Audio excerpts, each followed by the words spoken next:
Bueno, ongi etorriak guztiak ona Ignacio Aldekoa kulturetxera, Xabier Aldekoa entzutera. Bienvenidos a este encuentro del aula de cultura del Correo de Álava para presentar el libro Quijote en el Congo de Xabier Aldekoa. Yo creo que no me voy a extender mucho en las presentaciones porque bueno, todos conocemos a Xavi, periodista, escritor como Ignacio Aldekoa también, que creo que no tenéis vínculos familiares, ¿no? Yo de manera está con mi familia, lo estamos... pero compartís apellido. Lejano, pero no. Y aventurero, viajero, como Manuel Iradier, ¿no? Otro hijo de esta ciudad, de Vitoria-Gasteiz, ilustre, africanista. Después yo creo que en esta charla saldrá más de una vez Manuel Iradier y su mentor, ¿no? Stanley, ¿no? Que por cierto estuvo aquí en Vitoria. ¿Sí? Stanley, sí. Y es donde Manuel Iradier le conoció y de ahí surgió su pasión por África, ¿no? Porque hoy vamos a hablar mucho de África, vamos a hablar de un libro. Xabier Aldekoa es periodista corresponsal de La Vanguardia, sigue la actualidad de África para este medio, es fundador también de 5W, ha trabajado con otros medios de comunicación, pero está muy vinculado al continente africano. Durante las 2 últimas décadas ha trabajado continuamente en diferentes países de África y sigue aún la actualidad. Hoy mismo, Xavi, estabas escribiendo o siguiendo Sudán. Lo que está pasando en Sudán, ¿no? ¿Qué está pasando en Sudán? Brevemente, un titular, luego seguimos. Pues que están peleándose 2 generales por el poder y están llevando al país al borde de la guerra civil. Está habiendo combates en la capital, en Jartum, hay más de 200 muertos. Sí. Y es uno de los temas que te va a tocar seguir como periodista. Ojalá pueda ir pronto allí, pero de momento lo sigo desde aquí, desde la distancia. Bueno, bienvenido, Xavi, a esta presentación aquí en Vitoria-Gasteiz. Hemos dicho que es periodista, escritor, viajero, y este es ya su 4º libro. Xavi ha escrito 3 otros libros, Océano África, Hijos del Nilo y Indestructibles. Y este es el 4º, Quijote en el Congo. Yo antes de empezar a hablar del libro, que es un libro muy interesante, la verdad es que cuando hace 2 semanas me llamaron para esta presentación, yo estaba en África, estaba en Juba, en la capital de Sudán del Sur, y no me había leído el libro, no me lo leí. Y cuando volví, me lo dieron y me lo he leído en las Islas Shetland, que es donde he pasado esta última semana con mis hijos haciendo fotos de naturaleza. Y os puedo decir que es una maravilla. O sea, yo me lo he leído... es un libro que se lee muy fácil, que te transporta, que te lleva, ¿no? Como la corriente del río Congo, ¿no? Es un libro donde hay un protagonista indiscutible que es el río y del que vamos a hablar. Pero yo antes de empezar a hablar de este libro ampliaría un poco el foco. África, ¿no? África no es un país, África es un continente con muchísimos países, con muchísimas culturas, muy diverso. ¿Qué es lo que atrapa a los europeos de África? Porque antes hablábamos, cuando veníamos para aquí, de gente que trabaja en África, periodistas que conocemos en común. ¿Qué tiene África que atrapa y que muchas veces hace casi enloquecer a la gente? Pues bueno, muchas gracias por venir. Es un placer estar aquí en Vitoria con vosotros. Lo que atrapa, yo creo que depende de la persona, pero lo que atrapa sobre todo es la calle. El continente africano es un continente, es una tierra donde la gente sigue viviendo mucho en comunidad. Yo recuerdo mi abuela, a Mama Puri, yo le he llamado siempre toda mi vida Mama, me decía que cuando venía del País Vasco a Barcelona, cuando estaban en el vagón del tren, el vagón se convertía en prácticamente una cuestión comunitaria. Estaban pues compartiendo incluso comida, la gente hablaba y eso lo comparo con ahora. Yo cuando me subo al AVE para ir de Barcelona a Madrid o a otro sitio, saludo a la persona que tengo a mi lado y seguramente no volvemos a hablar hasta el final. Y eso en la gran mayoría de lugares de África ves que sigue aún. Ese poner a los demás por delante del tiempo. Es prácticamente imposible estar en un autobús, en algún sitio público y no tener una conversación con el de al lado y notar que el interés es genuino, que el interés es total. Te están preguntando por la familia, te están preguntando por quién eres, de dónde vienes, porque realmente les interesa. Y eso atrapa, porque te das cuenta de que el otro lo que quiere es saber de ti, y eso es un tesoro. La autenticidad, ¿no? Quijote en el Congo es el título que le has puesto al libro.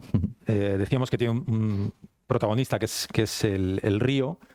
¿Quién es el Quijote y quién es Sancho Panza en este libro? Bueno, Sancho Panza soy yo seguro, pero el libro es una navegación desde las fuentes a la desembocadura por el río Congo, y yo tenía siempre la sensación de estar como Sancho Panza observando algo que me alucinaba, me sorprendía totalmente. Era constantemente también la sensación de no saber lo que era real, lo que era irreal, y estar acompañando a un río que era quijotesco, que se metía por una selva que nadie se metería, una selva impenetrable, un río en el que hay leyendas, en el que hay tradiciones, en el que hay culturas, en el que hay muchas cuestiones que te atrapaban, un poco como el Quijote, ¿no? Esa locura de meterse contra todo y donde sea, pues la tiene el río. Así que yo siempre me sentía como el Sancho Panza alucinado con lo que estaba viendo a mi alrededor. 4.700 kilómetros de río, ¿no? Antes hablábamos de Manuel Iradier, un vitoriano que fue el primer europeo que exploró el río Muni, ¿no? En la actual Guinea Ecuatorial. El río Congo es el rey de los ríos, ¿no? En África, después del Nilo probablemente, que también has explorado, ¿no? Pero ¿qué es el río Congo? ¿Qué significa el río Congo? Pues seguramente el río Congo es una arteria líquida de una región que es fascinante en todos los sentidos. Pero yo por ejemplo, lo diferenciaría mucho del Nilo. El Nilo es verdad que es más largo, pero es un río que durante toda la historia ha estado abierto a la humanidad, al mundo. Es un río en el que las civilizaciones más importantes del momento, los grandes imperios, se acercaban a sus orillas. Desde los egipcios a los nubios, a los Shilluk en Sudán del Sur, en Etiopía también. Cualquier persona que quería saber del mundo iba al Nilo. Aristóteles fue al Nilo, Platón fue al Nilo, Ptolomeo, incluso Napoleón fue al Nilo. Quien quería abrirse al mundo acababa en el Nilo. El Congo no ha sido así, el Congo ha sido todo lo contrario. Es un río que forma parte de las entrañas de África.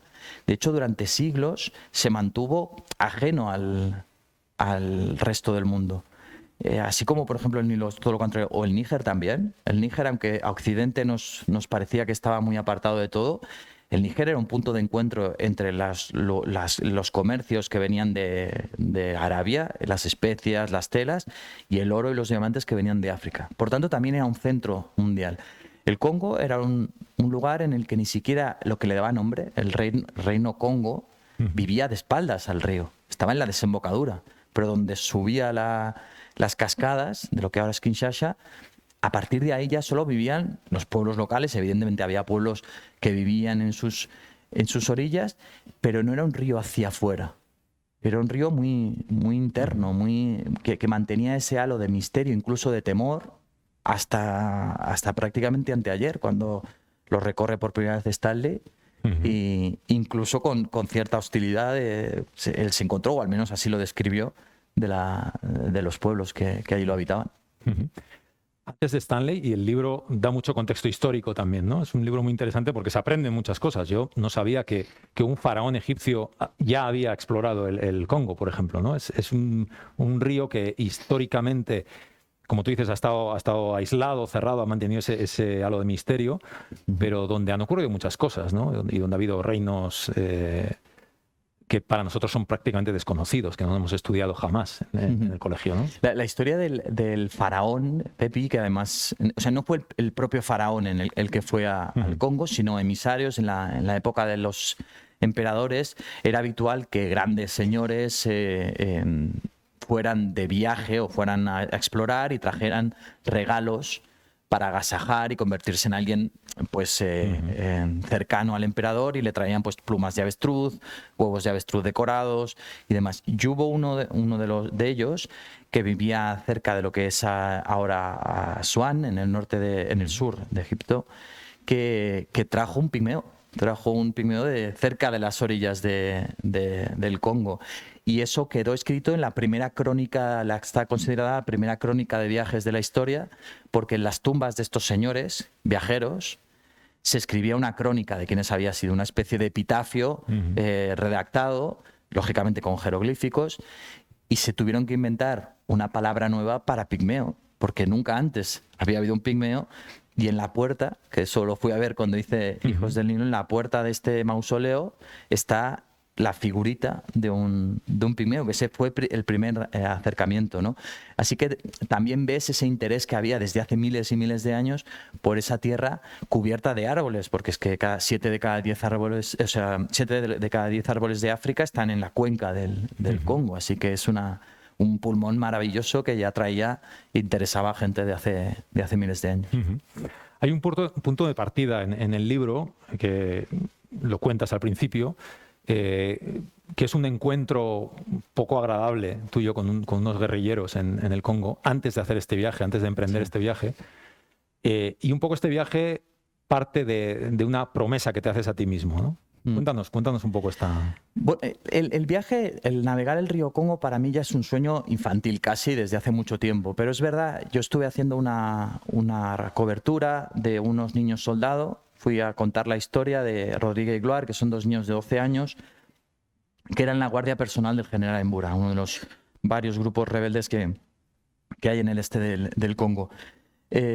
Nos costó 8 meses acceder a ese sitio, además estaba en una zona muy apartada, desconfiaban mucho para darnos acceso. Y hubo un momento en el que nosotros nunca pagamos para acceder a los sitios, o menos para un grupo así rebelde, y entonces notábamos que había cierta tensión con algunos de los guerrilleros. Yo siempre llevo cigarrillos y puros, porque en estos lugares es muy importante respetar la jerarquía. Entonces tú no le puedes dar un cigarrillo al soldado raso y al jefe también darle un cigarrillo, tienes que darle un puro. Entonces hubo una noche, después de varios días, porque nuestra intención era poder ser lo más invisibles posibles dentro de la imposibilidad, ¿no? Y hablando con los niños soldados todo el tiempo, hubo un día que al final, en una noche que ellos se emborrachaban bastante, le repartí cigarrillos y hubo uno de ellos que me los tiró encima de la mesa. Y eso es un código que hay que saber leer. O sea, un desprecio a un regalo en este tipo de contextos no indica que no le apetece el cigarrillo, sino algo mucho peor. Entonces supimos que nos teníamos que ir cuanto antes de allí, empezamos a planear cómo hacerlo. La mejor manera que se nos ocurrió fue decir que al día siguiente íbamos a ir hasta una aldea a grabar unas imágenes que era colindante con una zona controlada por el ejército, por tanto con sus enemigos. Lo avisamos, intentamos hacer ese plan. Lo malo, y aquí es donde ocurre este desenlace, es que por la mañana, antes de que nos pudiéramos ni siquiera mover, empezamos a oír un grito a lo lejos, un rassemblement. Se acercaron, nos picaron a la puerta y cuando salimos, digo todo el rato porque en ese momento iba con un fotógrafo, Alfonso Rodríguez, al salir había 6 o 7, bueno, no recuerdo cuántos chicos con Kalashnikov, y lo peor, no estaba el jefe. Y ese momento sí que fue un poco complicado porque nos dijeron que les acompañáramos fuera de la aldea. Esas dos cosas no pintaban demasiado bien, porque te están diciendo sin el jefe que les acompañes fuera de la aldea. Y en ese momento sí tuve la sensación, nos miramos a Alfonso y yo diciendo, aquí a lo mejor hemos apretado demasiado y a lo mejor esto no sale bien, esto no acaba bien. Y en ese momento, cuando yo iba en fila india, que además sí que es verdad que fue un momento muy bonito, porque la selva del Congo es seguramente de lo más bonito que he visto en mi vida, estaba amaneciendo, era un momento muy, muy bonito a nivel natural. Yo pensé, yo no sé cómo va a acabar esto, pero si acaba bien, tengo que hacer de una vez el río Congo, porque es un sueño que siempre he tenido, el navegar el río Congo, pero para contarlo bien, intentar explicar esa región. y siempre había algún motivo de postergarlo. Pues tengo que estar mejor entrenado, tengo que acabar de gestionar alguna cosa, tengo que prepararlo un poquito mejor. Y en ese momento noté literalmente ese ardor por dentro de decir, en cualquier momento las cosas pues, se pueden torcer. Así que en cuanto sea posible, te lanzas. Mira, nació en Congo la decisión de volver a Congo. Y ya tomaste la decisión de hacer este viaje, emprendiste el viaje. ¿Cuánto tiempo se tarda en recorrer el río Congo? Bueno, yo estuve 2 meses y medio, pero yo creo que tuve bastante suerte.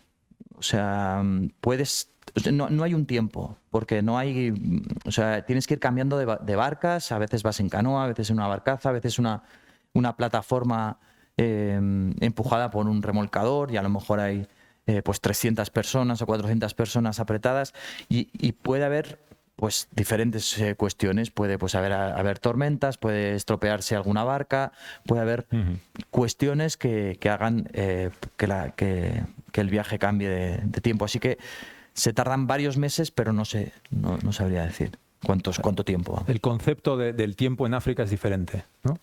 Muchas veces lo cuentas en el libro, ¿no? Estás esperando días y no horas, días, ¿no? Que para nosotros esto sería impensable, ¿no? Esperar a que zarpe un barco, o no hay horarios, no hay... Del concepto del tiempo en África escribe Richard Kapuscinski, Javier Reverte también habla de él. Es algo diferente, ¿verdad?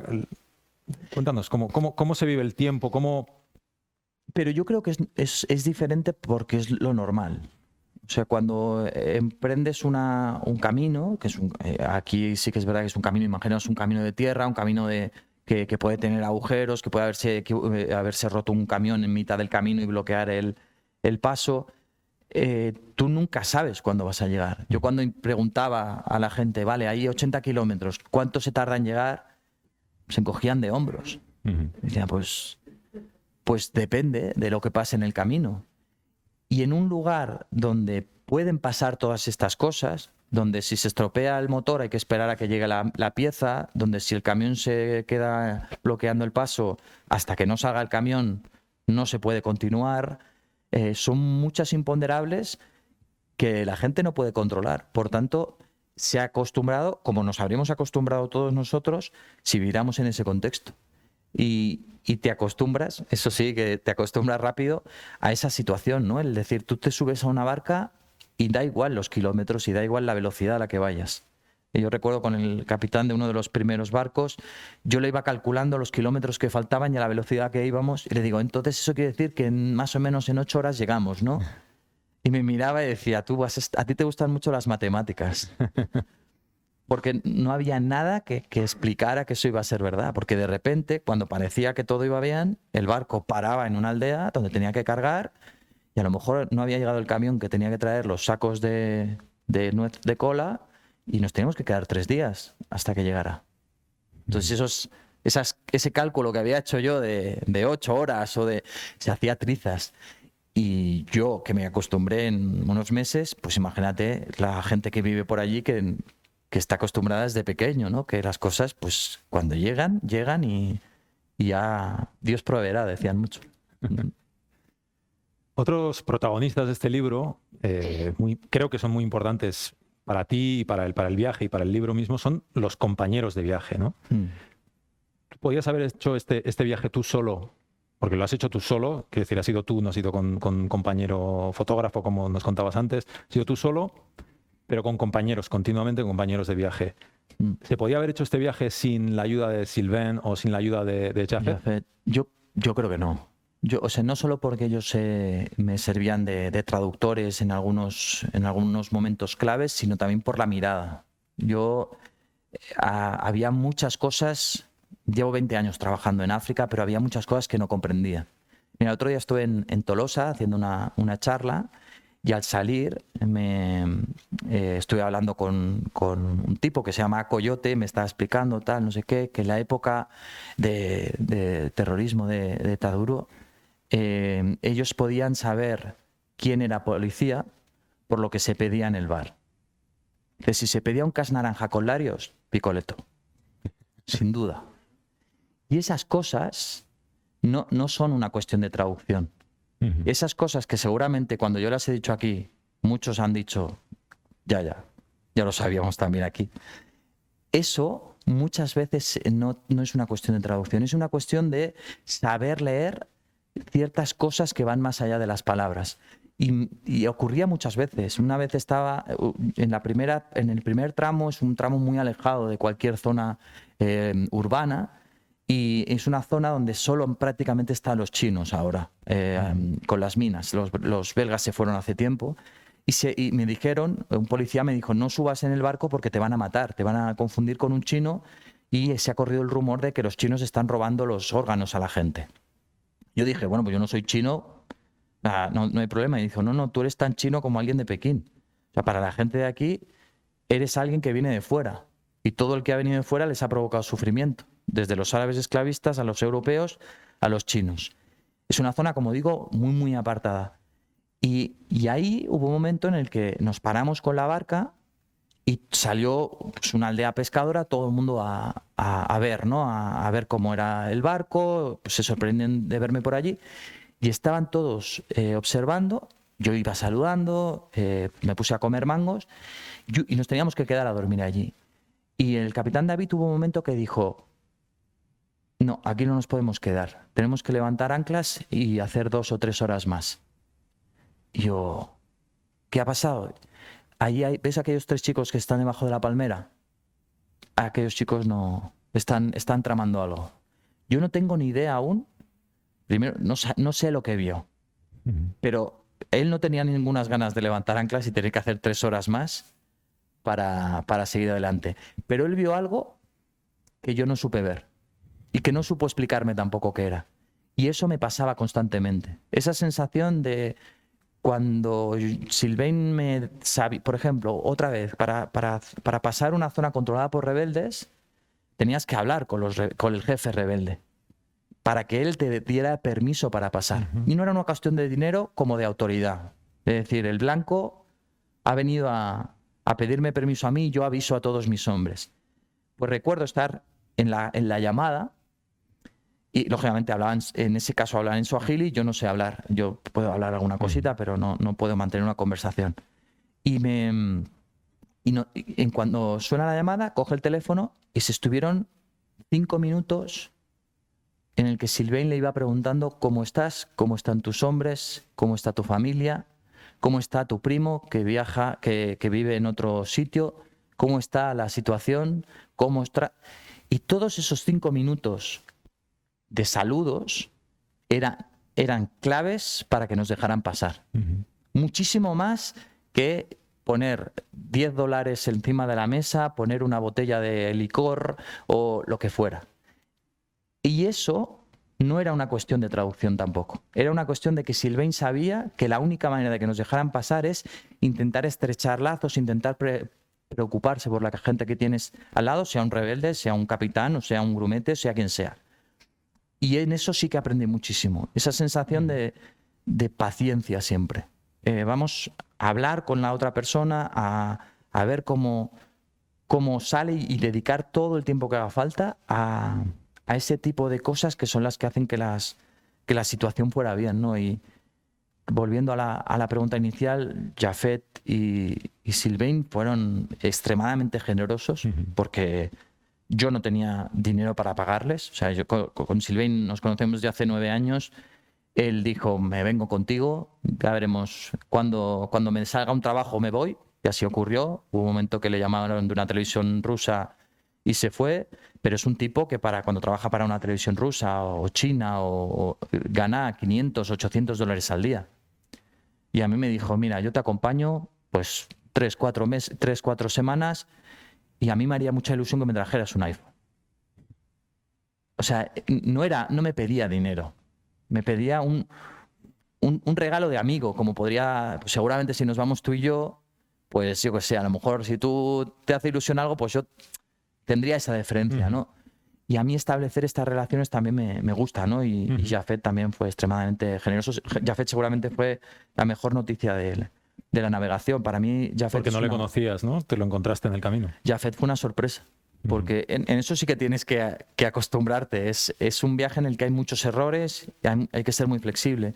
Yo en Kisangani, que es como la mitad del viaje, había contactado con otro amigo mío, Claude, que es un tipo de 50 y pico años, que le conozco desde hace muchísimo tiempo. Todo iba bien, me decía, en 3 días salimos, perfecto. Yo le decía, bueno, en 2 días salimos, perfecto. Mañana llego a Kisangani, perfecto. Llego, ¿dónde estás? Estoy fuera del país.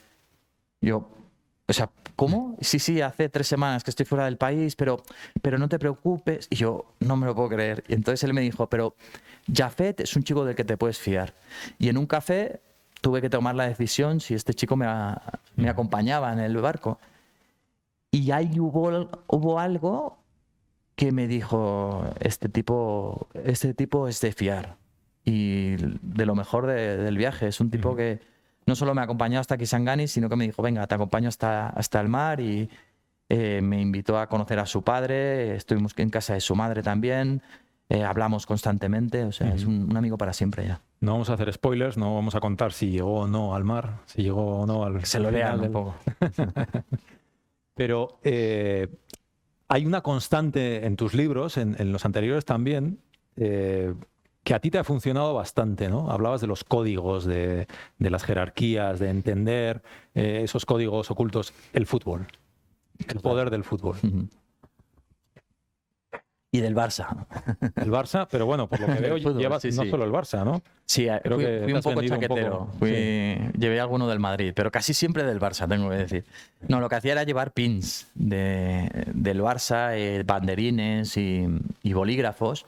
Por ejemplo, en esta zona que estaba ocupada por rebeldes, era importante. O sea, de repente tú ibas con una motocicleta y había, pues en el camino, unos troncos cruzados, y te salían 6 o 7 chicos con kalashnikovs oxidadas, con camisetas rotas, en sandalias. O sea, tampoco nada muy sofisticado. Eran chicos que estaban armados. Y entonces ahí podía haber una cierta tensión porque o no les había llegado el mensaje de su jefe, o a veces que el walkie-talkie no tenía baterías, cualquier cosa que retrasaba el momento de decisión de si te dejaban pasar o no. Y tampoco ellos sabían muy bien quién eras tú. Y entonces ahí, en esos momentos de estar sentados, intentando que la situación se relaje, lógicamente no sacaba los pins enseguida, eso también habría sido insultante, era pues empezar a hablar. Entonces empezabas a hablar de cualquier cosa, de sus vidas, de cómo estaban, de cómo era el pueblo, de sus familias, y en algún momento sacaba el tema del fútbol. Pues mira, yo soy de Barcelona, tal, y hay alguien del Barça, y si había alguien del Barça, pues le daba un abrazo, le decía, hombre, todos somos hermanos, y le daba un pin. En el momento en el que daba un pin, todos eran del Barça, absolutamente. Exacto. Y entonces eso me daba vía libre. Pero antes decía, la importancia de la jerarquía también la utilizaba ahí. O sea, era muy importante y no era siempre evidente saber quién era el jefe. Un poco jefe de entre ellos. Y no era evidente porque ellos desconfiaban. A veces pensaban a menudo, este tipo no sabemos quién es, a ver si va a ser un espía o está haciendo de avanzadilla de alguien de otro lado, les va a informar que el jefe es este y le pone en peligro. Entonces ellos no se descubrían como jefes. Y era muy importante estar pendiente de quién era, porque si le dabas de nuevo un pin a todos, le estabas insultando al jefe. Entonces, al jefe darle pues un pin y un banderín, o un pin y un bolígrafo, y si lo conseguías, entonces ya había un camino libre, ¿no? Y el fútbol me servía también en los momentos en los que había, por ejemplo, policías corruptos, que también pasaba mucho, ¿no? En alguna zona aduanera o fronteriza, que la verdad es que tengo que decir que en todo este viaje he sufrido muy poco, muy poco, en la presencia de gente corrupta. Pero en los momentos en los que ocurría, le daba la vuelta y gracias al fútbol muchas veces. Porque empezaba a preguntarle, mira, yo no te puedo dar dinero, llevo mucho tiempo viajando, no tengo, no me queda, pero no sé, y sacaba el tema de mis hijas, de sus hijos, y oye, ¿tus hijos de qué equipo son? Tal, y del Barça no serán, porque entonces ahí sí te puedo dar un regalo. Y solo sacar un pin o decir, pues mira, para tu mujer también, cambiaba completamente la situación. O sea, de estar hablando o de estar en una conversación amarga sobre el dinero, se convertía casi en una conversación amistosa de, oh, ostras, qué chulo, y a lo mejor llevaba algunos, por ejemplo, que eran pins también, pero con una cajita, así aterciopelada, que parecía como que ibas a dar un anillo. Una tontería así, o sea, provocaba una felicidad terrible, porque era algo que ese hombre probablemente iba a poderle dar a su mujer esa noche o al día siguiente, y ya él le ponía contento, ¿no? Entonces, a mí me sirvió mucho el fútbol o esos pequeños detalles para relajar la situación y para salir de otra sin pagar demasiado. Sí, porque el fútbol es casi una religión en sí, ¿no? La religión, la espiritualidad es algo que también está muy presente en el libro, en el río, en el país, ¿no? Como tal, en el Congo. Incluso desde el principio, ¿no? Total. Sí, cuando tienes que pedir permiso al río para hacer el viaje, ¿no? Cuéntanos esto. Bueno, yo ahí fue una sorpresa porque no sabía, o sea, yo había oído hablar de que justo el lugar donde brota, el manantial donde brota el Congo, es una zona apartada en la zona de Katanga. Tienes que hacer varias horas de carreteras horribles hasta llegar a un pueblecito, Kilelabalanda, pero que al final no es Kilelabalanda, está Monema, que es al lado. Y entonces allí, en cuanto yo llegué y ya estaba cerca de la fuente, una mujer me dijo, no, sobre todo muy importante, que no vayas directamente a la fuente, tienes que pedir permiso al jefe de la aldea, porque la creencia es que si tú vas directamente y sin pedir permiso, los ancestros se enfadan y la fuente se seca.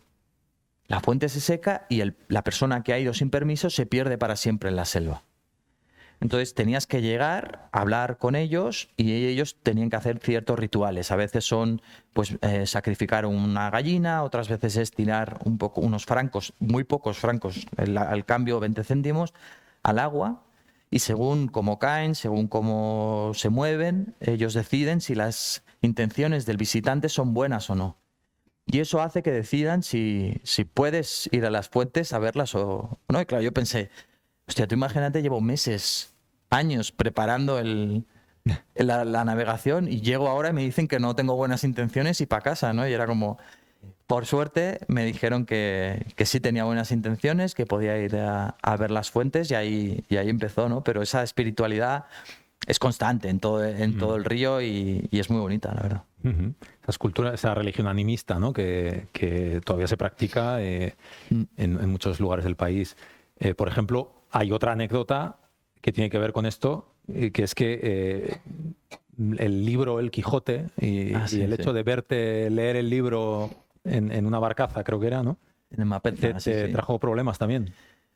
Sí, pensaban que eras un brujo. Y antes hablábamos de la importancia de Jafet, por ejemplo, ahí fue claro también, ¿no? El Mapenza era una barcaza más o menos, quizá un poco más larga que toda esta sala, un poco más estrecha, en el que había pues un remolcador, algunos, ¿cómo se llaman? Donde se guardan los contenedores, mercancías y 300 personas apiñadas, ¿no? Prácticamente no te podías mover.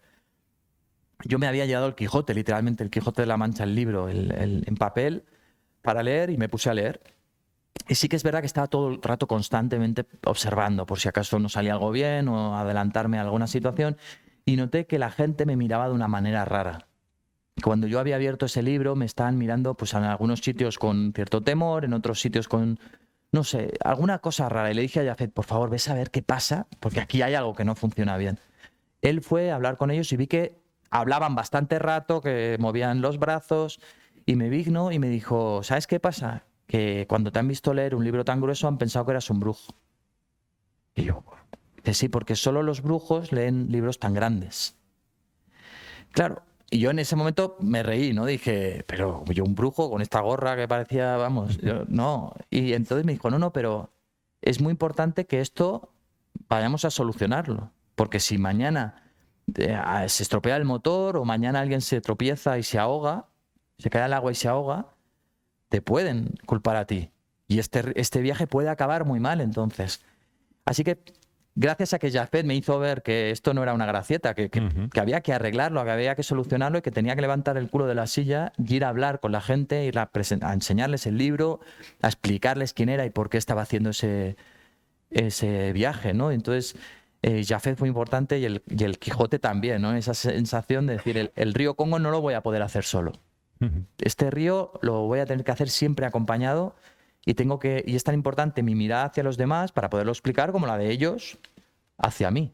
Y si no soy consciente de cómo me miran, puede que las cosas no salgan bien, ¿no? Así que en este caso Jafet me ayudó a no equivocarme y además, de manera fatal. Sin hacer ningún spoiler, pero hay un momento en el que tú mismo acabas hablándole al río también, ¿no?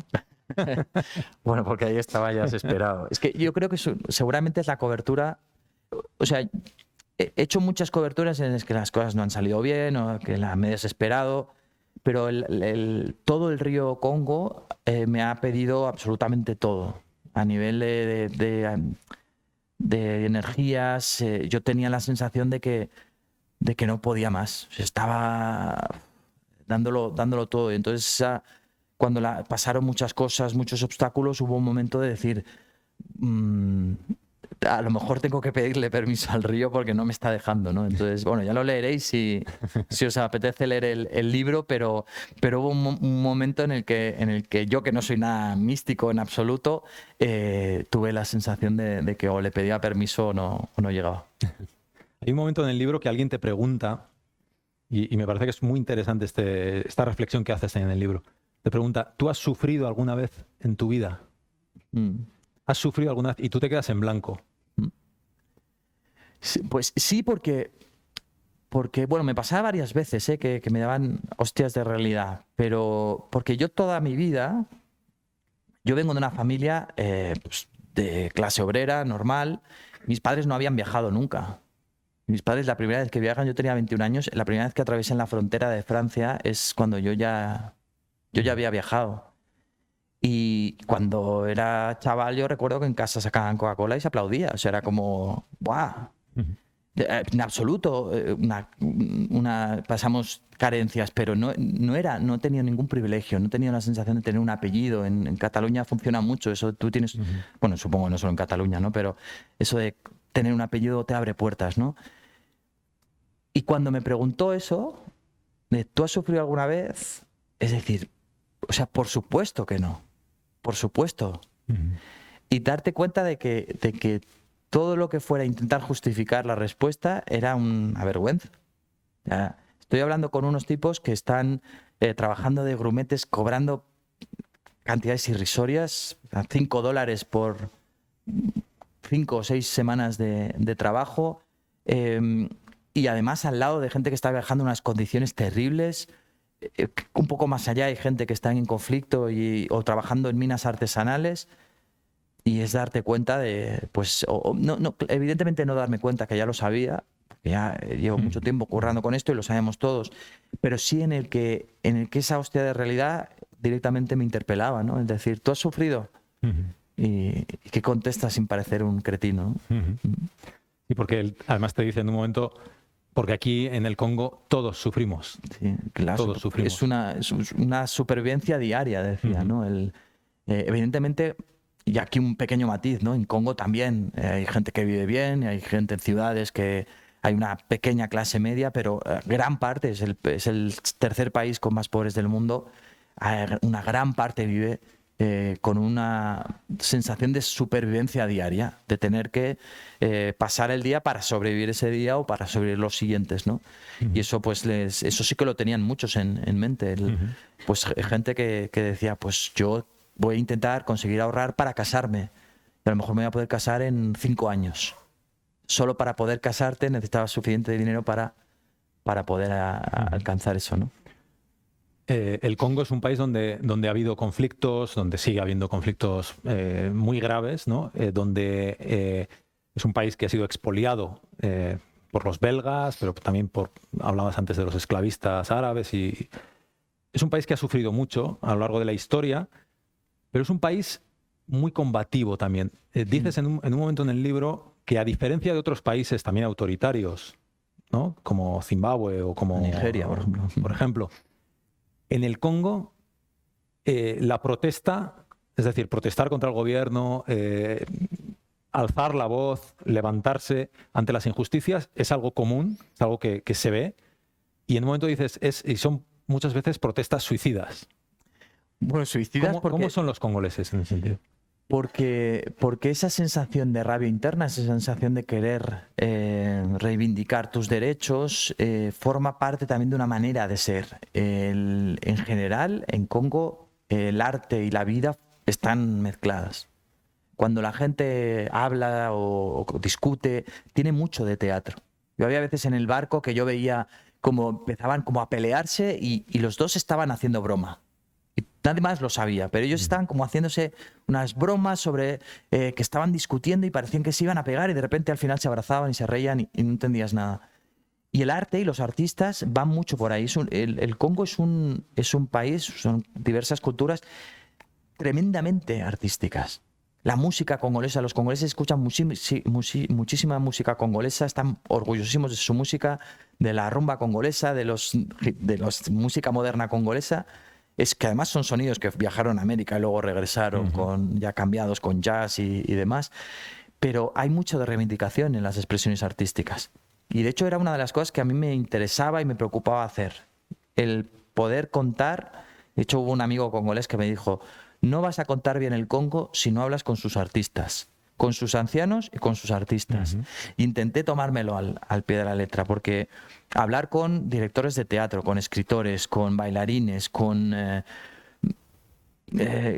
gente que utilizaba el arte como manera de contar el mundo y como manera de reivindicar los derechos, como manera de luchar por los derechos de los demás, es una constante también. Y cuando digo suicida es porque delante normalmente tiene un gobierno, tiene unas élites que cuando se sienten criticadas contestan con un puñetazo en la mandíbula, ¿no? Entonces hay exiliados, hay gente que ha sufrido cárcel y aún así siguen utilizando el escenario o los altavoces que tienen para seguir combatiendo lo que creen que es injusto, y eso para mí tiene mucho valor.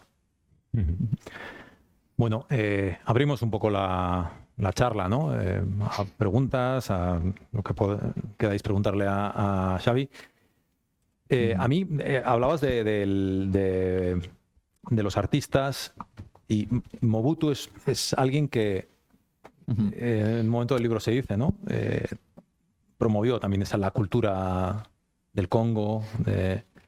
Hay una anécdota que a mí me apasiona, vamos, me quedé, no la conocía y me quedé con los ojos abiertos, ¿no? Es el combate de boxeo famoso de Mohamed Ali en Kinshasa, ¿no? Sí. Bueno, Mobutu fue un dictador, lo pusieron Lumumba, que era el primer ministro, alzó la voz, dijo que quería que la riqueza de Congo fuera para los congoleses.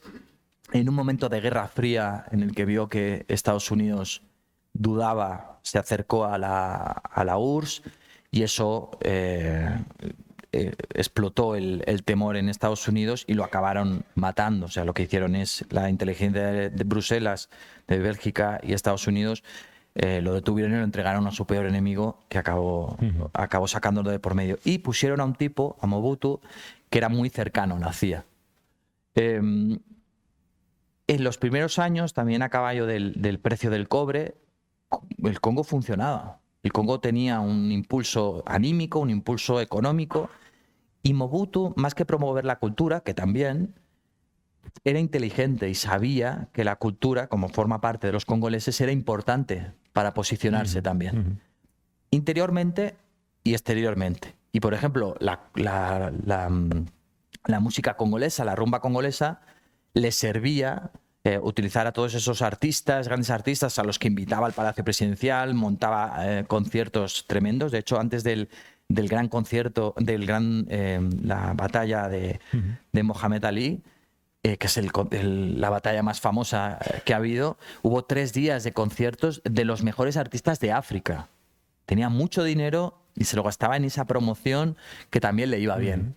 Y de África y de Estados Unidos también. Y de Estados Unidos también, afroamericanos, exacto. Y traer al mejor, a Mohamed Ali, para que se disputara el título del mundo, era un mensaje al resto del planeta.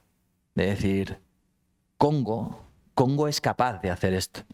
Así que también tenía un punto importante de propaganda, ¿no? Pero después eso lo han seguido utilizando los diferentes líderes de Congo, ¿no? El utilizar la cultura como un mensaje, como una vía de mensaje para los demás, ¿no? No siempre lo pueden controlar. ¿Alguna pregunta? ¿Tenemos micrófono? Sí. ¿Nos podéis hablar del Cuerno de África?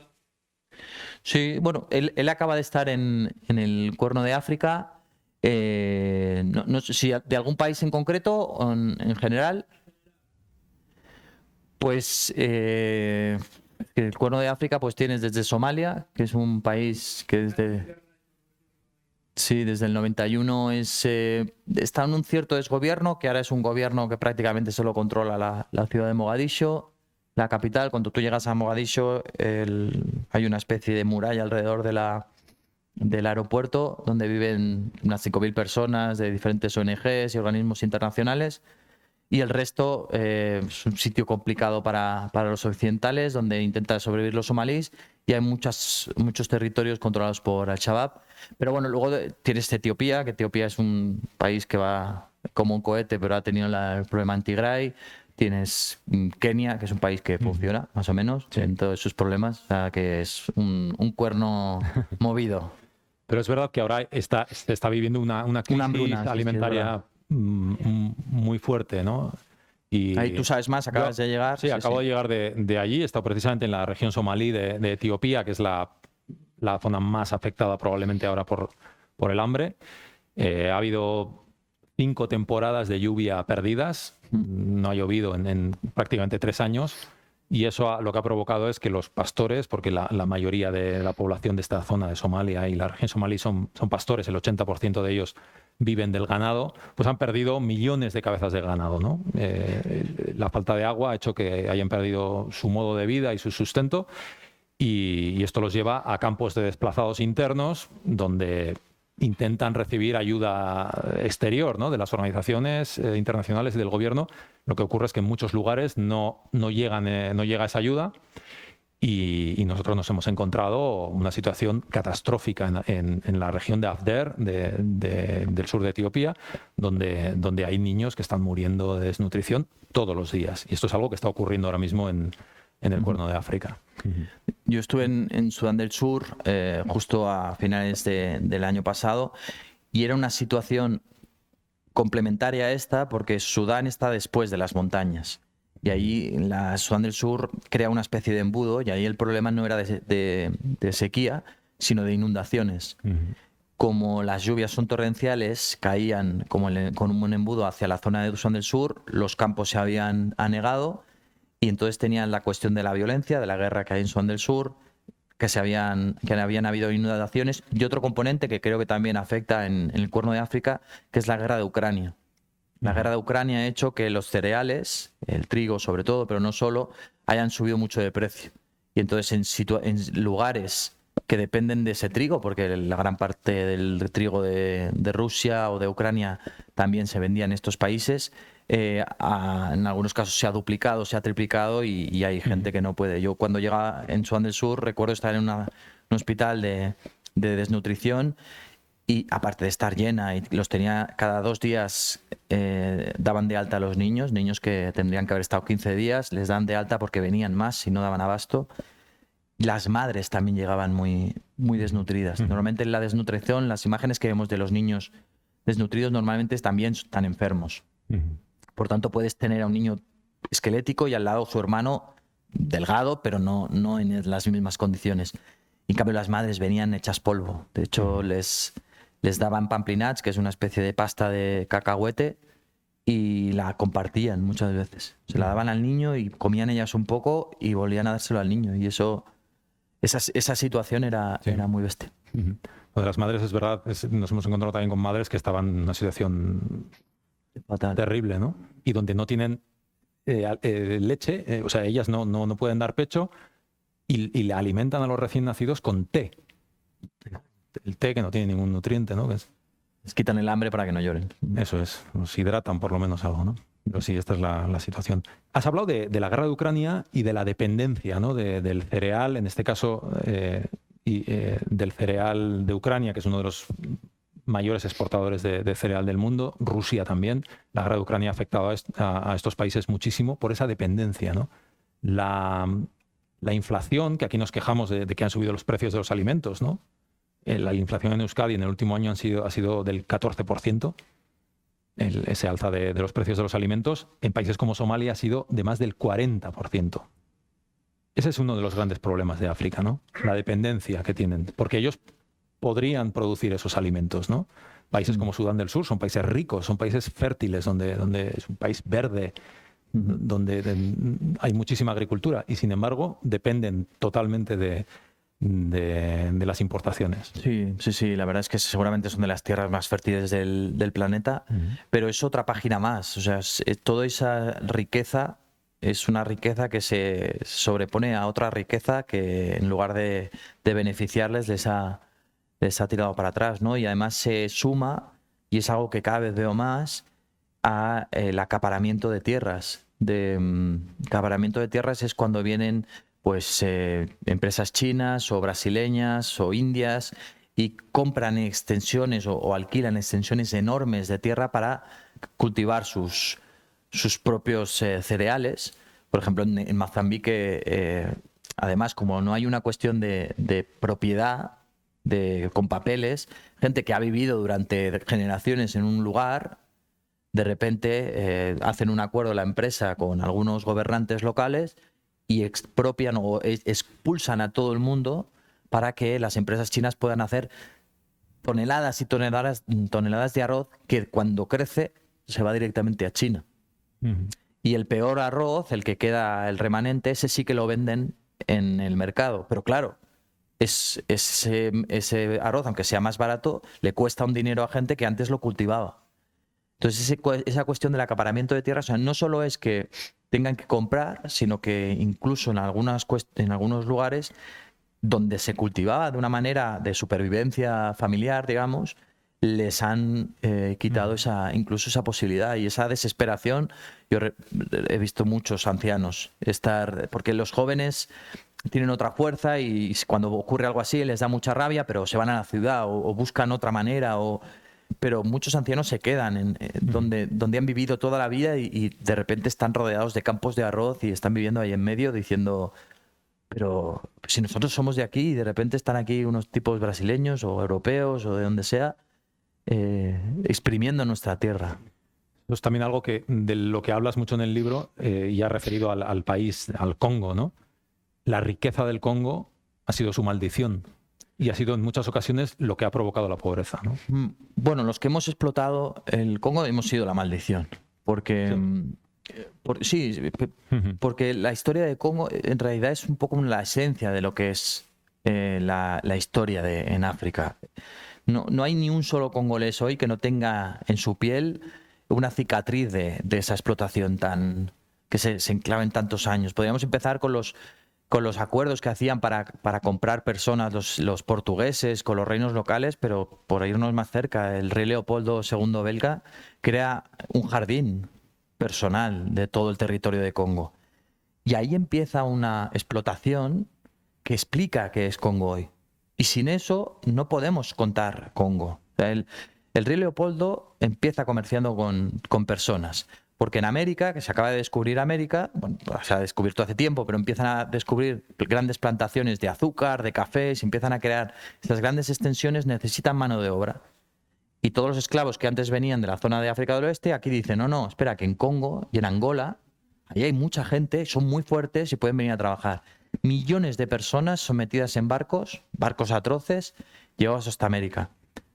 Podemos seguir con el marfil. Las teclas de los pianos, las figuritas de vírgenes que tenemos en iglesias en Europa, el marfil venía también de allí. El caucho. En Europa, un veterinario escocés inventa el neumático. Y los coches empiezan a ser populares en Europa. El caucho viene de Congo.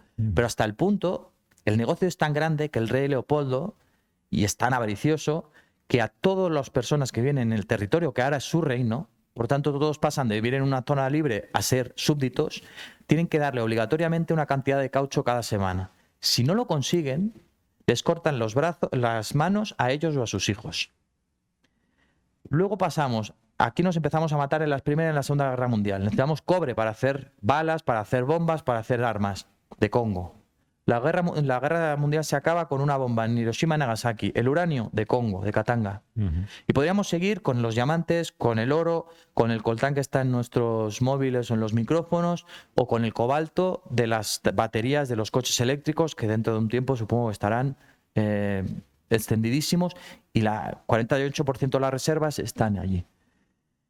Sin eso, porque es verdad, después, pues ineficacia de los gobernantes, corrupción, también corrupción, evidentemente, si sacas a la gente que quiere hacer bien las cosas y pones a los tuyos, también tienes tu responsabilidad en eso, pero sin toda esa cadena de explotación, que son varios eslabones, no se puede contar Congo, es injusto contar Congo y creo que tenemos que ser conscientes de que evidentemente tenemos una responsabilidad, porque eso se traduce en que el Paseo de Gracia en Barcelona es así de bonito porque los esclavistas, que los catalanes esclavistas que se hicieron ricos con los esclavos, tenían tanto dinero que podían construirse unos edificios maravillosos en Paseo de Gracia.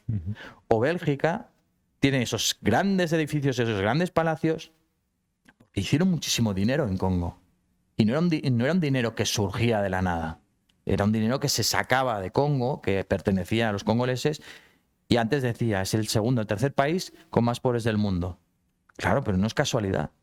Y creo que si en ese contexto, esa falta de contexto muchas veces se ha interesado porque es como, es que bueno, es que no van a cambiar nunca, es que son salvajes, es que no se pueden gobernar ellos solos, que sé yo a veces, ¿no? Y hay una responsabilidad directa en lo que ocurre. Y digo Congo, y podría estar hablando seguramente igual de Níger, o podría estar hablando seguramente de cualquier otro país. Somalia también. Somalia es un país en el que se le mete armas a tope, a saco, sin ningún tipo de control, porque está en una cuestión de guerra fría. Entonces dice, ponemos armas porque en Etiopía es el contrario. Y como es el contrario, le ponemos armas. Cuando nos deja interesar porque se cae el muro de Berlín, ya le quitamos el apoyo al dictador y aquello se convierte en ¿qué? Pues en un montón de clanes armados hasta las cejas. Y aquello se convierte en el desgobierno de hoy. Entonces, ¿Somalia está en el desgobierno del 91 porque no se saben gobernar?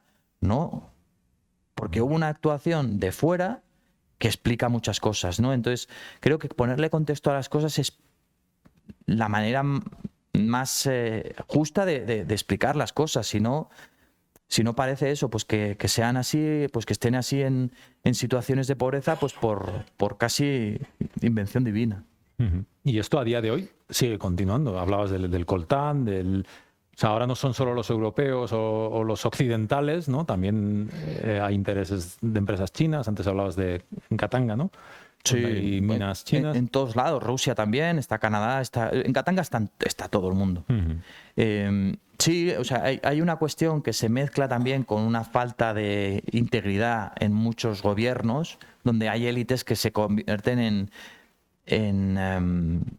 casi en chupópteros de la riqueza local. Entonces ellos se meten en los bolsillos todo el dinero que pueden cuando están gobernando en detrimento de la gente, ¿no? Pero eso, cuando hay alguien que está dispuesto a corromper, tiene que haber alguien corrupto en el otro lado. Y eso ocurre también, y también hay que denunciarlo, porque en Congo, tú cuando vas por Katanga, pues ves a muchos militares de Zimbabue o de Mozambique o congoleses que tienen títulos de minas.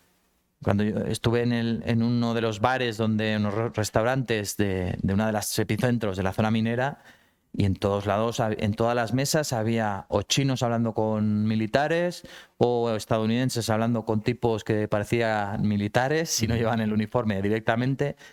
Entonces ves que no es solo una agresión externa, sino que también tiene sus cooperantes locales, ¿no? Pero ocurre, sigue ocurriendo, claro, y sigue ocurriendo a niveles pues más grandes o a lo pequeño. O sea, las minas artesanales de cobalto, por ejemplo, en la zona de Katanga, las minas que fui a ver, son terribles. Ahí ves a gente desesperadamente intentando ganarse 4 duros, arriesgándose la vida porque se meten en túneles sin ningún tipo de medida de seguridad y para poder vender ese cobalto a veces a un chino que está esperando a las puertas de la aldea. Y se lo compra al por menor y ellos ganan, pues si tienen mucha suerte, a lo mejor ganan $20. O sea que es... Jugándose la vida. Jugándose la vida y ves que la explotación tiene muchas caras y sigue, quizá no de una manera tan asalvajada como hace siglos, pero sigue ahí, claro.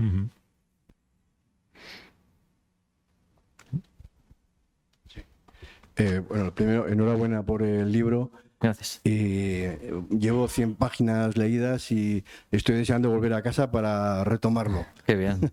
Es que ricasco. Esto, bueno, parece promoción, ¿eh? Parece como todo el mundo tiene que comprarse el libro. Gracias.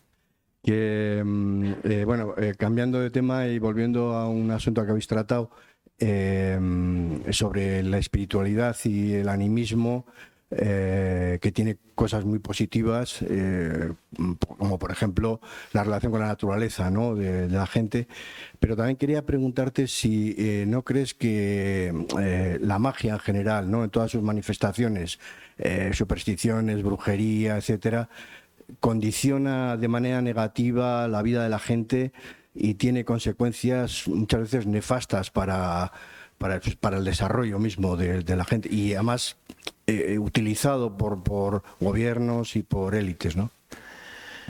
Pues es una pregunta compleja, porque creo que cuando hay un componente que da poder a alguien, ese poder se puede utilizar en contra de la gente. Pero eso no solo es con la magia. Eso también vale para cualquier fe.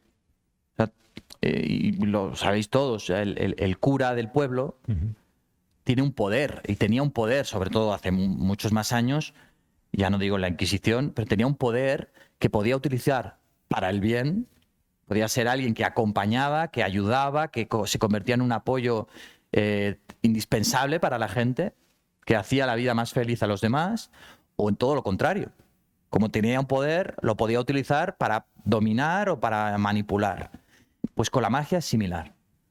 Cuando yo veo a brujos o gente que pues son jefes tradicionales, yo veo esa sensación también. Hay tipos que lo que intentan es, con los medios que tienen, ayudar.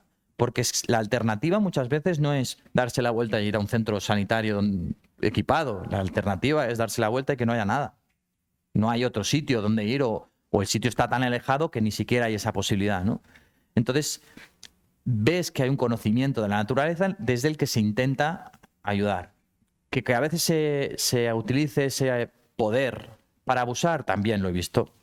También veo gente, por ejemplo, recorrer las rutas migratorias hacia Europa, y vi a brujos que estaban haciendo el agosto, ganando muchísimo dinero, vendiendo amuletos de protección a los chicos que partían hacia Europa. ¿Por qué? Porque ahí hay un miedo, hay una desesperación. Y cuando eso ocurre, pues a lo mejor hay un brujo que dice: por $30 yo te hago un amuleto que te protegerá en el camino.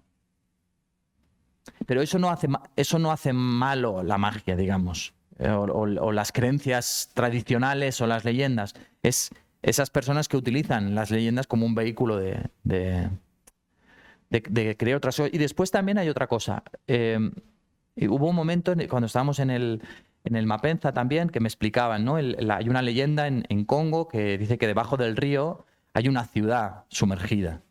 Y hay una especie de sirenas con cuerpo de serpiente o de pez, depende de dónde sea, que a la gente descreída y demás, o que ellas quieren, la llevan abajo.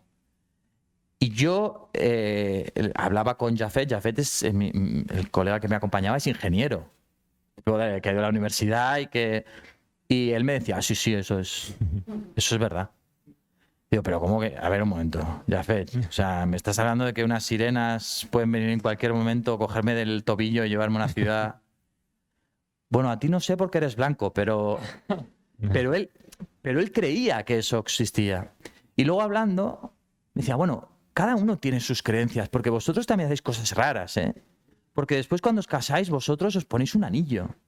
Y ese anillo simboliza el amor y la fidelidad y no sé qué. Y eso yo tampoco lo entiendo. Quiero decir, depende de dónde lo miras. Hay cuestiones que, bueno, forman parte de las leyendas. A lo mejor les gusta creer que eso es así. Pero yo hay momentos... Yo antes decía, yo no soy nada místico, pero acabé pidiéndole permiso al río. O sea que... donde vas, creo que hay que adaptar un poco. Pero bueno, me he extendido un poco, pero la idea creo que ha quedado clara. Hola, buenas tardes. Hola. Soy natural de Congo. No sé si llegaste a Kisangani. De Kisangani, antes de llegar a Katanga, la parte del río no es navegable. Son 125 kilómetros de vía férrea. Sí. O sea, ya no funciona el río. Ya no, ya no funciona. Hay rápidos. Hay rápidos. O sea, de Kisangani a Ubundu son 125. Y luego la pregunta que han hecho el señor ahí, de la espiritualidad, o sea que en el año 82, si no me equivoco, hubo la televisión francesa, la primera cadena, el reportaje que hicieron, que querían cruzar ese tramo de los 125 kilómetros y no pudieron. No era, o sea, primero intentaron con barco, porque esa parte, los 125 kilómetros, los mismos belgas quisieron hacerlo navegable, por eso los barcos salían desde Katanga hasta llegar ahí. Sí. Justo en el puerto de Ubundu es donde empieza todo lo que es la catarata. O sea que hasta llegar a Kisangani, el río es enorme. O sea que lo habrá visto. Sí. Pues ese periodista de televisión francesa fallecieron en esos cataratas. ¿Por qué? Porque tal como acabas de mencionar, que al final tuviste que pedir hablar con el río. Pues los nativos, los ancianos, o sea que aconsejaron a ese grupo de reportaje de ese programa que hacían de hacer esos sacrificios y no accedieron. O sea que un helicóptero de la televisión francesa ahí con los periodistas fallecieron. O sea, y yo... Un chico belga también, un periodista belga después también. Estoy hablando año 82 o 72, si no me equivoco. Porque llevo en España desde el año 86. O sea que todo lo que ha relatado es como lo estoy viviendo ahí, estoy ahí, he estado contigo. O sea que no hay nada de lo que ha desviado, o sea, correctamente. La espiritualidad existe para lo que cree. O sea, yo también soy nativo de ahí, hasta mi padre me decía, no, eso no. Eso no. Porque esos fueron con la idea de que en la época de Leopoldo, como era su jardín, lo primero, la misión que dio a sus nativos, o sea, que a los enviados, que eran los curas, los monjes, para ir a evangelizar, lo primero que era abolir toda la espiritualidad que tienen esos congoleños de ahí. O sea que, tal como ha dicho, de cortar las manos, en las aldeas así fue. O sea que, y eso hasta hoy, ya con la ayuda de todo lo que hemos llegado hasta la recorta o la riqueza, o sea, fue así. Esa espiritualidad depende de cada uno. Bueno, debo decir también que en muchos sitios consideran un ser vivo al río o incluso la selva. Y algo que al principio me sorprendía como, ostras, que le dan una importancia tal, que es casi una especie de Dios, ¿no? Algo vivo. Cuando hubo un momento en el que viví una tormenta, y las tormentas en el río Congo son tremendas. Pues claro, también es verdad que el contexto hace que todo sea prácticamente un torbellino. O sea, estás abrazado por una selva a oscuras totalmente, porque estás en medio, en donde me tocó a mí, estaba a oscuras totalmente, una selva que te apabulla prácticamente, un viento brutal que levanta unas olas que yo no sabía que podían existir en un río. Y claro, la barca se mueve con... Y yo esa sensación de decir, estoy totalmente a merced de la naturaleza, y la naturaleza tiene una fuerza descomunal, te creaba una especie de terror hipnótico. O sea, te quedabas... No es que no me extraña que crean que es un ser vivo. Porque te conecta un poco con lo que somos también. Cuando los primeros dioses, supongo pues que era el sol, ¿no? O las tormentas, o las montañas, cosas que no consigues controlar. Entonces, es una espiritualidad que no nace de una cosa que no esté conectada con nosotros. Nosotros quizá ya la hemos dejado atrás porque no convivimos con esa naturaleza tan bestia, pero estando allí, yo es que no soy ni religioso, pero era verlo y decir, madre mía, claro que creen, ¿cómo no van a creer en que esto tiene vida propia? ¿No? Es algo que yo no controlo y me hipnotiza. Como la India, no sé. Yo ahí me pierdo, yo no me atrevo a entrar. No es mi terreno. Imagino que tendrá que ver. Si hay más preguntas. Esa zona de los rápidos de que hablabais es donde los pescadores se juegan la vida. Los Guaqueña al final de esa... De hecho, es un comentario que quería hacer. Son 4.700 kilómetros. Yo lo que intentaba es viajar siempre como viaja la gente local, en sus barcas, en sus canoas, en sus barcazas, y eso significa que cuando el río no es navegable, porque eso es un punto, pero en los primeros 2.000 kilómetros hay varios puntos donde no se puede navegar, y entonces yo lo que hacía es, como los congoleses, pues si caminaban, yo caminaba, si se cogían una moto, yo cogía una moto, o sea, yo hacía lo mismo que haría un congolés que quisiera hacer ese mismo tramo, o sea, no lo quería hacer por deporte, no lo quería hacer por aventura, yo quería hacer un río para contar lo que estaba pasando. De hecho, y era una de las cosas que a mí me preocupaban. Yo sabía que me iba a encontrar con la pobreza, con la violencia de los rebeldes, con la explotación, pero para contar bien Congo tenía que hablar con historiadores congoleses, con filósofos congoleses.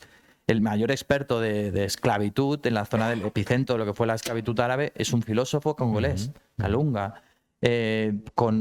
Antes decía, con sus artistas, con un Nobel de la Paz, con gente que me sirviera para contar ese otro Congo, que evidentemente también existe y que no tiene que ver con las tinieblas. Entonces, para mí no era un viaje de, venga, va, que lo consigo, tengo que hacer todos los kilómetros, tengo que conseguir... No, o sea, yo soy periodista y lo que quería era contar una tierra, ¿no? Entonces, para contarla de una manera más o menos honesta, tenía que intentar explicar esas dos partes del mismo país o de la misma tierra. Y eso sí que para mí era una cuestión que me preocupó mucho tiempo. No solo viajar y contar lo que veían mis ojos, porque eso habría sido una derrota.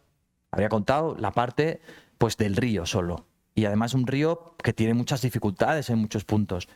Pero si te alejas y empiezas a hablar con la gente y vas a buscar al historiador, al filósofo, hostia, pues entonces los congoleses empiezan a contar su propia historia, ¿no?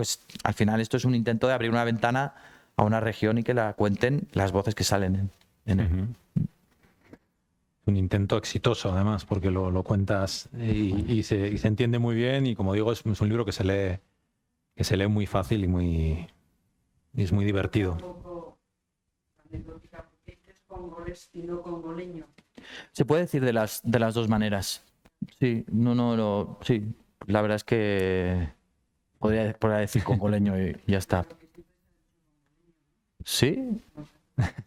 No sé, a lo mejor es influencia francesa que lo dicen congolés O sea, que es correcto decirlo, seguro, pero congoleño es verdad que a lo mejor más, pero como allí todo el mundo se refiere a ello como congolés y francesa, ¿no? Debe venir por ahí, que yo estoy acostumbrado a hablar con ellos congolés y ahí me he quedado, pero congoleños también. Hay que hacer una fe de ratas, ¿no? No hay que hacer. Joder, si tenemos que hacer una fe de ratas de todo eso, todas las veces que sale congolés. Muy bien. Ahí había un... Sí. Buenas tardes, Xavi. Gracias por estar aquí, lo primero. Y bueno, pues después de haber leído referentes como Joseph Conrad, Javier Reverte, que navegó también el río, perdón. Pues el año pasado estuvieron dos amigos míos, cogieron la malaria allí. Y ellos siempre dicen que mereció la pena, que es una experiencia espectacular, que es el río, igual no es el más bello del mundo, pero que es muy especial y me gustaría saber tus sensaciones, ¿no? Si para ti es realmente tan bello o es todo lo que conlleva detrás con su historia. Y eso por un lado. Y por otro lado me gustaría preguntarte, que no estoy seguro, si era Mobutu, era el que le decía a sus soldados que no tenía para pagarles y que se buscasen la vida a la hora de coger cosas pues en las tribus y en la capital, en Kigali y en Kinshasa y en los demás lugares. Sí, bueno, empezando por el final, sí, o sea, se estableció un sistema de corrupción que prácticamente empañó todas las clases sociales. Ya los soldados, hubo una cita muy famosa que dice que se buscara la vida y que no robaran demasiado, que se notaba, que robaran menos. Que robaran menos porque si no se notaba. Y también sigue, eso no ha muerto del todo, sigue ahí. Y la primera, perdona, tú imagínate qué memoria tengo, era a lo de la belleza del río. Mira, ahora decía que una de mis preocupaciones era el no contar solo las partes de las tinieblas, pues otra muy importante era no dejarme embaucar por la belleza. El Congo es brutalmente bonito. Yo tenía muchas veces la sensación de estar atravesando un paraíso terrenal, pero no solo porque era bonito en sí, era ese contexto que había de, si es un río que es muy bonito, por la mañana yo no me olvidaré nunca, o sea, yo me levantaba muy pronto, Agustín, que era una chica que trabajaba como de cocinera, una señora que trabajaba de cocinera, me daba agua caliente en cuanto me levantaba y me hacía un café horrible, el peor café de la historia seguramente, pero tomarme ese café mirando el río, la bruma que había en la selva y escuchar a los pescadores de fondo que se reían o que cantaban, es que se me eriza la piel. Es brutalmente bonito el Congo. Es un país muy, muy, muy, muy bello. La selva es un momento también estaba cubriendo la tala ilegal, que hay un problema muy importante de tala ilegal. Es el segundo país del mundo donde más árboles se cortan después de Brasil.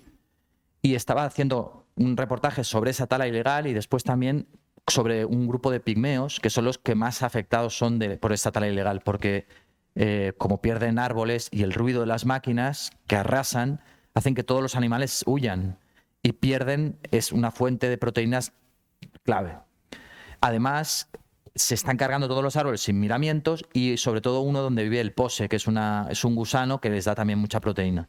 Un momento que yo les acompañé a cazar para reportar sobre esto, sobre lo que les costaba cazar. Y cometí la estupidez de en un momento decir, yo íbamos avanzando como se podía, yo era el más patoso de todos, ya os podéis imaginar, ahí peleándome con todo, porque no había camino, o sea, te podías meter donde pudieras.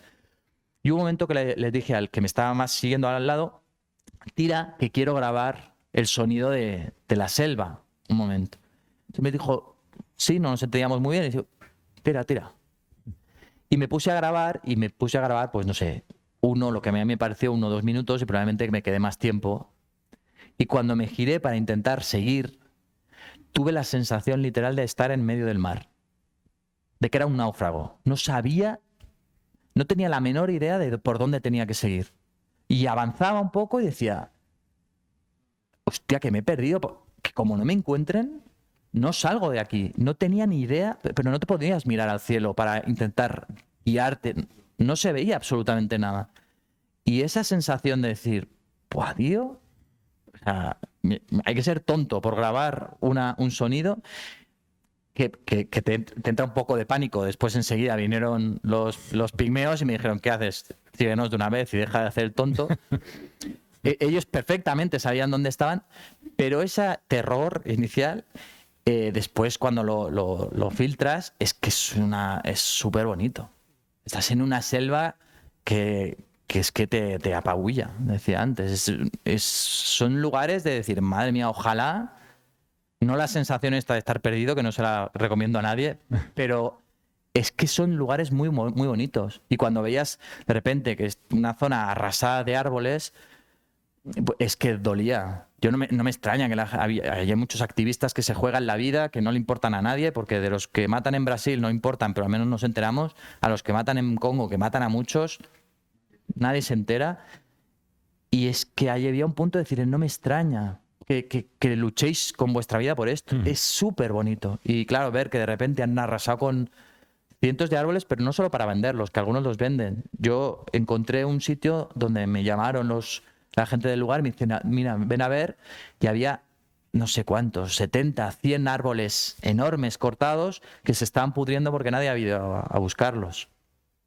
Es como, o sea, ya no es solo robar, es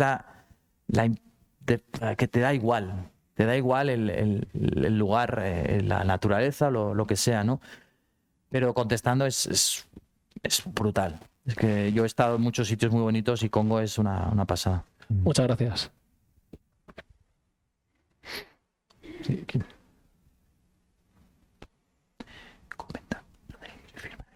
Sí. Hola, buenas tardes. Hola. Me ha resultado interesantísima la charla Y yo, bajo mi experiencia, porque yo estuve en el Congo en el año 83, en la ciudad de Goma. Y simplemente quiero contar algo que nos contó un jesuita que estuvo de jesuita en el Congo y luego fue, digamos, responsable de Erzaire en Europa. Se apellidaba Valcarlos, era un navarro muy majo. Y este nos contó un proyecto que hizo la Unión Europea en ese periodo, la Unión Europea, Naciones Unidas, sobre el desarrollo de la cubeta africana, al cual nombró un comisario de yugoslavo para llevar, digamos, el control de todo lo que se entregaba para el desarrollo de lo que ellos era una especie experimental para el desarrollo agrícola y ganadero de toda esa zona del Congo, sobre todo en lo que llamaban la cubeta africana. Yo estuve fundamentalmente en la ciudad de Goma y en el Parque Nacional del Kibut. Bueno, pues este comisario yugoslavo hizo varias denuncias de cómo se repartía lo que llegaba de ayuda para el desarrollo, se repartía entre la familia de Mobutu Sese Seko. Hasta tal punto que las denuncias de este comisario pues no llegaron a buen puerto y que optaron por destituir al comisario y nombrar a un comisario que, digamos, se llevase bien con la familia Mobutu Sese Seko y con Naciones Unidas. Quiero decir que la corrupción, buena parte de ella ha sido cómplice, sobre todo Occidente. Sin duda, y no ha acabado, porque por ejemplo hubo un cable hace menos de un par de años, que descubría que el Kabila hijo, el antiguo presidente, había formado un entramado, ahora no recuerdo, no querría equivocarme, pero creo que era de 73 empresas que beneficiaban a su familia. Algunas estaban a nombre de su hijo, que tenía 7 años.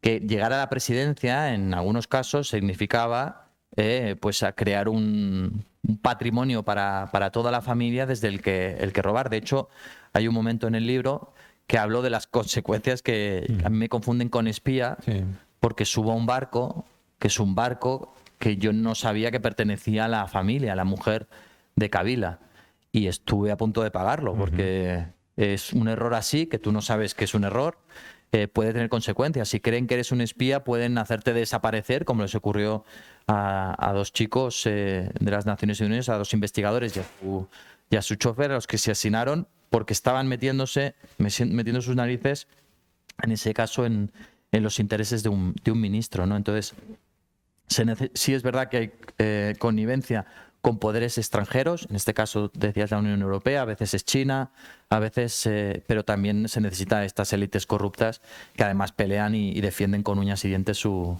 riqueza. Sobre lo que has hablado de que a mí me parece que es un país excepcional, pero tengo una anécdota que coincide un poco con lo que tú comentabas, de que te quedas aislado en un punto y no sabes ni tiempo ni cuándo vas a salir. Nosotros íbamos en una furgoneta y se nos fastidió la correa, digamos, de ventilación. Y estuvimos todo un día esperando hasta que tuvimos que ir andando por un camino a buscar un camino donde en teoría había algo de tráfico, y a las 3 o 4 horas vino una furgoneta y menos mal que tenía una correa para dejarnos para la furgoneta, si no nos quedamos allí. Sí, los imponderables del camino. Es el concepto del tiempo en África. Aquí estamos en Europa y tenemos que terminar, tenemos horarios. Entonces, os recuerdo que podéis comprar el libro Quijote en el Congo, este libro extraordinario, lo podéis comprar aquí y Xavi os lo puede firmar. Entonces, si queréis, nos ponemos aquí, ¿no? Sí, me pongo en la mesa ahí o aquí mismo, sí. Y puede firmar los libros, ¿vale? Es que ricasco, muchas gracias. Muchas gracias. Muchas gracias, tío.